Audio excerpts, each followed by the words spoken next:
مسلمانوں، سب نمازیں خصوصاً بیچ کی نماز یعنی نماز عصر پورے اہتمام کے ساتھ ادا کرتے رہو اور اللہ کے آگے ادب سے کھڑے رہا کرو.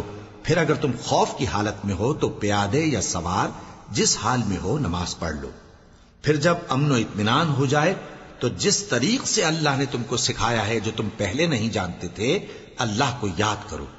اور جو لوگ تم میں سے مر جائیں اور عورتیں چھوڑ جائیں وہ اپنی عورتوں کے حق میں وصیت کر جائیں کہ ان کو 1 سال تک خرچ دیا جائے اور گھر سے نہ نکالی جائیں. ہاں اگر وہ خود گھر سے چلی جائیں اور اپنے حق میں پسندیدہ کام یعنی نکاح کر لیں تو تم پر کچھ گناہ نہیں. اور اللہ زبردست ہے، حکمت والا ہے.